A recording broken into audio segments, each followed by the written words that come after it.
ఇవాళ మనం ఒక చిన్న ప్రశ్నతో మొదలు పెడదాం. ప్రపంచానికి కంప్యూటర్ నేర్పి ఇంటర్నెట్ ఇచ్చింది ఎవరంటే టక్కున చెప్పే సమాధానం అమెరికా. అలాగే ప్రపంచానికి ఐఫోన్, గూగుల్, అమెజాన్ ఇచ్చింది ఎవరంటే మళ్ళీ అమెరికానే. కానీ అదే అమెరికాలో ఒక చిన్న కాఫీ షాప్లో $5 బిల్లు పే చేయడానికి 5 నిమిషాలు పడుతుంది. ఎందుకంటే కార్డు తీసి స్వైప్ చేసి సంతకం చేయాల్సి ఉంటుంది. అదే మన భారత్లో అయితే రోడ్డు పక్క నుండి ఛాయ్ బండి దగ్గర కూడా 2 సెకండ్లలో పని అయిపోతుంది. ఫోన్ తీసి క్యూఆర్ స్కాన్ చేసి యూపీఐ పిన్ కొట్టగానే పేమెంట్ జరిగిపోతుంది. మరి టెక్నాలజీకి పుట్టినిల్లు అయిన అమెరికా యూపీఐ లేకుండా ఎలా బతుకుతోంది? మనం మాత్రం 8 ఏళ్లలో ప్రపంచానికే రోల్ మోడల్గా ఎలా మారాం? ఈరోజు ఇండియా డిజిటల్ స్టోరీ మొత్తం మీ ముందు పెడతాను. చివరి వరకు వినండి, గర్వంగా ఫీల్ అవుతారు. ముందు అమెరికా కథ చూద్దాం. అక్కడికి వెళ్ళిన ప్రతి భారతీయుడు చెప్పే మొదటి కంప్లైంట్ ఇదే: అన్న డబ్బు పంపు అంటే చెక్ రాసి పంపనా అని వాళ్ళు అడుగుతారు. 2026లో కూడా చెక్ బుక్ వాడుతున్నారు. మీరు ఒక బ్యాంకు నుంచి ఇంకో బ్యాంకుకి $100 పంపాలంటే అది చేరడానికి 2 నుంచి 3 వర్కింగ్ డేస్ పడుతుంది. ఎందుకంటే వాళ్ళ సిస్టమ్ పేరు ACH, ఆటోమేటెడ్ క్లియరింగ్ హౌస్. 1970లో కట్టిన సిస్టమ్ ఇది. మీ డబ్బు ముందుగా ఒక పెద్ద సెంట్రల్ ఆఫీస్కి వెళ్తుంది. అక్కడ మనుషులు చెక్ చేసి అప్రూవ్ చేసి మళ్ళీ పంపుతారు. శుక్రవారం రాత్రి పంపితే సోమవారం వరకు వెయిట్ చేయాల్సి ఉంటుంది. క్రెడిట్ కార్డు అక్కడ దేవుడు. ప్రతి చిన్న కొనుగోలుకి కార్డు వాడుతారు. కానీ దాని వెనుక ఒక పెద్ద బిజినెస్ నడుస్తోంది. మీరు $100 స్వైప్ చేస్తే ఆ షాప్ వాడికి చేతికి వచ్చేది $97 మాత్రమే. $3 నేరుగా వీసా, మాస్టర్ కార్డు కంపెనీలకు పోతాయి. అందుకే అమెరికాలో చిన్న దుకాణాల వాళ్ళు మినిమం $10 ఫర్ కార్డ్ అని రాస్తారు. లేదంటే క్యాష్ ఓన్లీ అని బోర్డు పెడతారు. వాళ్ళ దగ్గర వెన్మో యాప్, క్యాష్ యాప్, జెల్లే యాప్లు ఉన్నాయి. మనం వాటిని యూపీఐ లాంటివే కదా అనుకుంటాం. కానీ పెద్ద తేడా ఉంది. నీ దగ్గర వెన్మో యాప్ ఉండి నా దగ్గర క్యాష్ యాప్ ఉంటే మనం డైరెక్ట్గా డబ్బు పంపుకోలేం. ముందు నేను నా డబ్బుని బ్యాంకు నుంచి నీ యాప్కి ట్రాన్స్ఫర్ చేయాలి. దీనికి 1 నుంచి 3 రోజులు టైం పడుతుంది. మన యూపీఐ లాగా ఫోన్పే నుంచి పేటీఎంకి, పేటీఎం నుంచి ఏదైనా చిన్న బ్యాంకుకి 2 సెకండ్లలో వెళ్ళే సిస్టమ్ అక్కడ లేదు. ఎందుకంటే అన్ని బ్యాంకులను, అన్ని యాప్స్ని ఒకే లైన్లో కలిపే ప్రభుత్వ సిస్టమ్ అక్కడ వాళ్ళ దగ్గర లేదు. ఇప్పుడు కథని మన దేశానికి తీసుకురండి. 2016 నవంబర్ 8 రాత్రి 8 గంటలకు ప్రధాని మోదీ టీవీలో కనిపించారు. ఈరోజు అర్ధరాత్రి నుంచి 500, ₹1000 నోట్లు చెల్లవు అన్నారు. దేశం మొత్తం షాక్ అయింది. ఏటీఎంల ముందు క్యూలు కట్టారు. కానీ ఆ సంక్షోభంలోనే ఒక అవకాశం పుట్టింది. ప్రజలు క్యాష్ లేక ఇబ్బంది పడుతుంటే ప్రభుత్వం ఒక ఆయుధాన్ని దించింది. దాని పేరు యూపీఐ, యూనిఫైడ్ పేమెంట్స్ ఇంటర్ఫేస్. యూపీఐని తీసుకొచ్చింది ఎవరంటే ఎన్పిసిఐ, అంటే national payments corporation of India.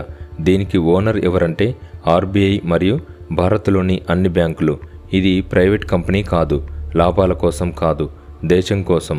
అందుకే యూపీఐ మీద ₹1 ట్రాన్సాక్షన్ ఫీజు కూడా లేదు. యూపీఐ యొక్క అసలు బ్రహ్మాస్త్రం ఏంటో తెలుసా? దాని పేరు ఇంటరాపరబిలిటీ. చాలా పెద్ద పదం, కానీ అర్థం చాలా సింపుల్. నీ దగ్గర ఫోన్పే, నా దగ్గర గూగుల్ పే, మా నాన్న దగ్గర పేటీఎం, మా ఊరి బ్యాంకు యాప్ వేరే ఉంటుంది.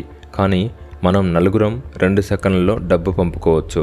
మధ్యలో ఎవరూ ఆపరు, ఎవరు ఫీజు తీసుకోరు. రాత్రి 2 గంటలైనా, దీపావళి రోజైనా సిస్టమ్ పనిచేస్తుంది. ఇది ఎలా సాధ్యమైందంటే ప్రభుత్వం 3 విషయాలను కలిపింది. దాని పేరు JAM. జే అంటే జన్ధన్ బ్యాంక్ అకౌంట్తో ప్రతి పేదవాడికి బ్యాంక్ అకౌంట్ ఉంది. ఏ అంటే ఆధార్, ప్రతి ఒక్కరికి ఒక యూనిక్ ఐడి ఉంది. M అంటే మొబైల్, ప్రతి ఒక్కరి చేతిలో స్మార్ట్ ఫోన్. ఈ 3 కలిపిన రోజు నుండి భారత్లో డిజిటల్ విప్లవం మొదలైంది. ఈ డిజిటల్ విప్లవం తర్వాత వచ్చిన రిజల్ట్ నంబర్లు వింటే మీరు షాక్ అవుతారు. 2016లో యూపీఐ ట్రాన్సాక్షన్లు నెలకు 1 లక్ష కూడా ఉండేవి కావు. 2024 డిసెంబర్లో ఒక్క నెలలోనే 1650 కోట్ల ట్రాన్సాక్షన్లు జరిగాయి. అంటే రోజుకు 55 కోట్ల పేమెంట్స్. వాటి విలువ 23 లక్షల కోట్లు. ప్రపంచంలో జరిగే అన్ని రియల్ టైం డిజిటల్ పేమెంట్స్లో 50% ఒక్క భారత్లోనే జరుగుతున్నాయి. అమెరికా, చైనా, యూరోప్ అన్నీ కలిపినా మన అంత లేదు. దీని ఇంపాక్ట్ ఎక్కడ కనిపిస్తుందంటే, ఒక ఆటో డ్రైవర్ దగ్గర క్యూఆర్ కోడ్ ఉంది, ఒక పూలమ్మే అవ్వ దగ్గర క్యూఆర్ ఉంది, ఒక చిన్న పాన్ షాప్లో 10 రూపాయలకు కూడా యూపీఐ ఉంటుంది. ఎందుకంటే క్యాష్ దాచుకోవాల్సిన అవసరం లేదు. రాత్రి దొంగలు పడతారేమో అనే భయం లేదు. ప్రభుత్వానికి ట్యాక్స్ కట్టడానికి లెక్కలు సులభం. ఇదే ఫార్మల్ ఎకానమీ. ఇప్పుడు ప్రపంచం మొత్తం మన వైపు చూస్తోంది. సింగపూర్తో 2023లో యూపీఐ లింక్ అయింది. మీరు సింగపూర్ వెళ్ళి ఫోన్పే ఓపెన్ చేసి అక్కడి క్యూఆర్ స్కాన్ చేస్తే చాలు. ఫ్రాన్స్లోని ఈఫిల్ టవర్ దగ్గర, యూఏఈలోని దుబాయ్ ఎయిర్పోర్ట్లో, శ్రీలంకలో, మారిషస్లో, నేపాల్లో యూపీఐ పనిచేస్తుంది. IMF, వరల్డ్ బ్యాంక్ లాంటి సంస్థలు కూడా డిజిటల్ పబ్లిక్ ఇన్ఫ్రాస్ట్రక్చర్ నేర్చుకోవడానికి భారత్కి వస్తున్నాయి. మరి అమెరికా ఎందుకు యూపీఐ లాంటిది తీసుకురాలేకపోతుందంటే, అక్కడ 3 పెద్ద అడ్డంకులు ఉన్నాయి. మొదటి అడ్డంకి వీసా, మాస్టర్ కార్డ్ లాంటివి. వాళ్ళది $200 బిలియన్ కంపెనీ. ప్రతి స్వైప్ మీద వాళ్ళకు కమిషన్ వస్తుంది. ఫ్రీ యూపీఐ వస్తే వాళ్ళ వ్యాపారం మొత్తం పడిపోతుంది. అందుకే వాళ్ళు ప్రభుత్వం మీద లాబియింగ్ చేస్తారు. రెండో అడ్డంకి ప్రైవసీ. అమెరికన్లు ప్రభుత్వం నా ప్రతి ట్రాన్సాక్షన్ చూడకూడదని అనుకుంటారు. మూడో అడ్డంకి, అక్కడ 4000కు పైగా చిన్న చిన్న బ్యాంకులు ఉన్నాయి. అన్నింటినీ ఒకే టెక్నాలజీతో కలపడం దాదాపు అసాధ్యం. అమెరికా కూడా 2023లో ఫెడ్నవ్ అనే సిస్టమ్ లాంచ్ చేసింది. కానీ అది ఇంకా ప్రారంభ దశలోనే ఉంది. చాలా బ్యాంకులు జాయిన్ అవ్వలేదు. ప్రతి ట్రాన్సాక్షన్కి ఫీజు ఉంది. 24 గంటలు పనిచేయదు. యూపీఐతో పోలిస్తే చాలా వెనుకబడి ఉంది. చివరగా ఒకే ఒక్క విషయం, టెక్నాలజీ అంటే iPhone 15, 16లు కాదు. టెక్నాలజీ అంటే ఒక పేద రైతు తన పంట అమ్మిన డబ్బు 2 సెకన్లలో తన అకౌంట్లోకి రావడం. టెక్నాలజీ అంటే ఒక చిన్న వ్యాపారి ట్యాక్స్ కట్టి గర్వంగా ఫీల్ అవ్వడం. అమెరికా దగ్గర చంద్రుడికి రాకెట్ ఉండొచ్చు, కానీ మన దగ్గర 140 కోట్ల మందికి ఫైనాన్షియల్ ఫ్రీడమ్ ఇచ్చిన యూపీఐ ఉంది.